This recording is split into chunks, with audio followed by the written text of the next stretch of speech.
የእግዚአብሔር አብ ፍቅር የልጁም የኢየሱስ ክርስቶስ ጸጋ የመንፈስ ቅዱስ ኅብረትና አንድነት ከሁላችን ጋር ይሆን፣ አሜን።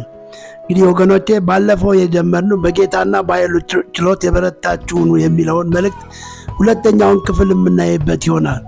እንግዲህ በጌታና በኃይሉ ችሎት የበረታችሁ ሁኑ ሲለን መጽሐፍ ቅዱስ ላይ ሰው በስጋ በደከመበት ነገር ላይ ምግብ አጥቶ በደከመበት ነገር ላይ እንጀራም በልቶ በረታ ተብሎ ከተጻፈ እንዴት ነው በጌታና በኃይሉ ችሎት የምንበረታው?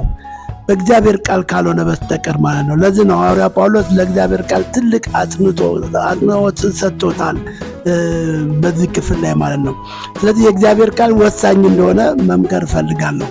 በኤፌሶን 1 ከ19 እስከ 23 ባለው ክፍል ላይ ስንመለከት የክርስቶስ አካል የሆነችውን ቤተክርስቲያን ፍጹም ሙላት የክርስቶስ የሆነ ሙላት እንደሆነች ይናገራል። ይህ ነው በዋናነት ክፍል መነሻ አድርገን የምንመለከተው። ክርስቶስንም ከሙታን ሲያስነሳው ከአለቅነትና ከኃይልም ከጌትነት ሁሉ በላይና በዚህ ዓለም ብቻ ሳይሆን ነገር ግን ሊመጣ ባለው ዓለም ደግሞ ከሚጠራው ስም ሁሉ በላይ በሰማይ ስፍራ ሲያስቀምጠው በቀኙ ሲያስቀምጠው በክርስቶስ ባደረገው ሥራ የብርታቱ ጉልበት ይታያል ይላል። ሁሉንም ከእግሩ በታች ያስገዛለት ከሁሉም በላይ ራስ እንዲሆን ለቤተ ክርስቲያን ሰጠው። እርሷም አካሉና ሁሉም በሁሉ የሚሞላ የእርሱ ሙላት ናት ይላል። ስለዚህ ይህ የቤተ ክርስቲያን ሙላት የሚለው በእግዚአብሔር ቃል ስልጣን በእግዚአብሔር ቃል ኃይል መሞላት የሚለውን ነው የሚነግረን ማለት ነው። በተለይ ደግሞ በምዕራፍ 3 ቁጥር 10 ላይ ብዙ ልዩ ልዩ የእግዚአብሔር ጥበብ አሁን በቤተ ክርስቲያን በኩል በሰማይ ስፍራ ውስጥ ላሉት አለቆችና ስልጣናት ትታወቅ ዘንድ ይላል። ማን? ቤተ ክርስቲያን። ስለዚህ ባለቆችና በስልጣናት ዘንድ እንድትታወቅ ያደረጋት ክርስቶስ ኢየሱስ ከሙታን በመነሳት አካሉ የሆነችው ቤተ ክርስቲያን መስርቷት ነው፣ ፈጥሯት ነው፣ ሰርቷት ነው። ስለዚህ አሳይቷቸዋል ይላል። በኋላ እናያለን ቆላስይስ ላይ። ስለዚህ በዚህ ነገር ላይ ስንመለከት ይህም በክርስቶስ ኢየሱስ በጌታችን የፈጸመው የዘላለም ሐሳብ ነበር ይላል። በክርስቶስ ኢየሱስ የተፈጸመውን ነገር ነው እኛ እንግዲህ ያንን ነገር በእግዚአብሔር ቃል እየተሞላን በእግዚአብሔር ቃል እየታነጽን አካሉን መገንባት ያለብን፣ ቤተክርስቲያንን መገንባት ያለብን። ቤተክርስቲያን ስንል እያንዳንዳችን እንደሆን ልናስብ ይገባል። እያንዳንዳችን በአካል ውስጥ ያለንን ድርሻ ማወቅ ያስፈልጋል። ጌታ ኢየሱስ ክርስቶስን የግል አዳኝ አድርገን የተቀበልን ሰዎች የእግዚአብሔርን ቃል የግል የራሳችን አድርገን መያዝ ያስፈልገናል። ይህ ማለት ቃሉን በልብ መያዝ የሚለው ክፍል ማለት ነው።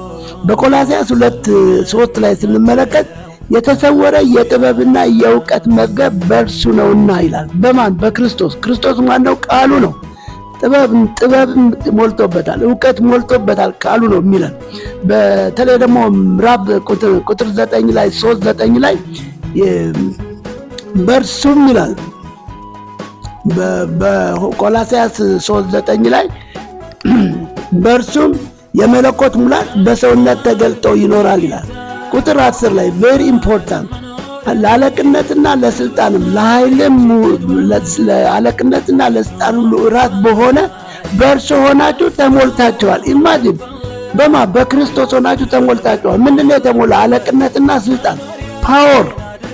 ቤተክርስቲያን ፓወር የሚኖራት በዚህ ውስጥ ነው ማለት ነው። በቁጥር 10 ላይ ያለው በጣም አስፈላጊ መሆኑን እንድናውቅ ደግሞ በምዕራፍ 2 ከ3 እስከ 15 ያለውን ደግሞ እንመልከት እስኪ። እናንተም በበደላችሁና ስጋችሁን ባለመገረዝ ሙታን በሆናችሁ ጊዜ ከእርሱ ጋር ሕይወትን ሰጣችሁ። ከማን ጋር? ከክርስቶስ ጋር። አዩት፣ ከክርስቶስ ጋር ሕይወትን ሰጣችሁ። በደላችሁን ሁሉ ይቅር አላችሁ። በእኛ ላይ የነበረውን የሚቃወመንንም በትእዛዛት የተጻፈውን የዕዳ ጽሕፈት ደመሰሰው። እርሱንም በመስቀል ጠርቆ ከመንገድ አስወግዶታልና አለቅነትና ስልጣናትን ገፎ ድል በመንሳት በእርሱ እያዞራቸው በግልጽ አሳያቸው ይላል። አያችሁት? ኤፌሶን 3:10 ላይ የሚለውን ነገር እዚህ ላይ ነው የደገመው። ቤተክርስቲያን ለአለቆችና ለስልጣናት ትታወቅ ዘንድ። ኢማጂን ምን ያክል ነው ይህንን ፓወር ተሞልተን አለቆችና ስልጣናትን ዶሚኔት ማድረግ የምንችለው? ምክንያቱም በአዳም የተነጠቅነው አገዛዝን ነው፣ ስልጣንን ነው። ጌታ ኢየሱስ ክርስቶስ ደግሞ የመለሰልን ይህን ፓወር፣ ስልጣን፣ ፕሪንሲፓሊቲ ኤንድ ፓወር የሚባለውን ነው። ይህ በቃል ውስጥ ነው ያለው ወገኖቼ። ይህንን ቃል መሞላት ያስፈልጋል ማለት ነው። ሌላ ሁለተኛ ጴጥሮስ 1:2-3 የመለኮቱ ኃይል በገዛ ክብሩና በበጎነቱ የጠራንን በማወቅ ለሕይወትና እግዚአብሔርን ለመምሰል የሚሆነውን ነገር ሁሉ ስለሰጠን ይላል። አያችሁት? የሚሆነውን ነገር ሁሉ ሰጥቶናል። ያንን የእኛ አድርገን መያዝ የእያንዳንዳችን ድርሻ ነው። ኢየሱስ ክርስቶስን አምነን ስንድን እኛ የደከምንበት የለፋንበት ነገር የለም። ለማደግና ፓወር ለመሞላት ግን ቁጭ ብሎ ቃሉን ማጥናትና ቃሉን በልባችን ለመያዝ ጊዜ መፍጀት ያስፈልጋል፣ ዋጋ መክፈል ያስፈልጋል ማለት ነው። ቁጥር 1 ላይ ምዕራፍ 1 ሁለተኛ ጴጥሮስ ምዕራፍ 1 ቁጥር 4 ላይ ደግሞ እንደዚህ ይላል፣ ስለ ክፉ ምኞቱ በዓለም ካለው ጥፋት አምልጣችሁ ይላል የመለኮቱ ባህሪ ተካፋዮች እንድትሆኑ። የሚገርም ነው።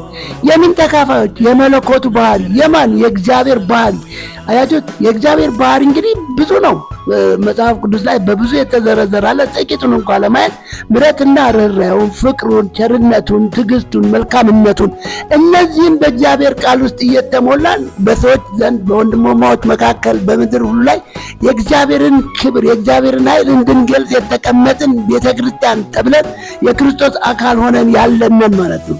መጨረሻ ላይ ምዕራፍ 3 ቁጥር 12 ላይ በእርሱ ላይ ባለ እምነታችን በኩል ይላል በመታመን ድፍረትና መግባት በእርሱ አለን። በማን? በክርስቶስ። ወደ ማን? ወደ አብ ማለት ነው። ኢየሱስ ያድናል። ስለዚህ ወደ አብ ደግሞ ስንገባ ምስጋናና ውዳሴ ነው ለእግዚአብሔር የምናቀርበው። ሌላ የምንሰጠው ነገር የለም። እግዚአብሔር ደግሞ ያንን ያሸተዋል የልጁ ፍሬ ስለሆነ። ወገኖቼ ኢየሱስ ክርስቶስ ይወዳቸዋል። በእግዚአብሔር ቃል ልንታነጽ፣ በእግዚአብሔር ቃል ልንሞላ፣ በጌታና በኃይሉ ጥሎት የበረታን እንድንሆን ያስፈልጋል። ተባረኩ። በሚቀጥለው ትምህርት እስከምንገናኝ ሻሎም።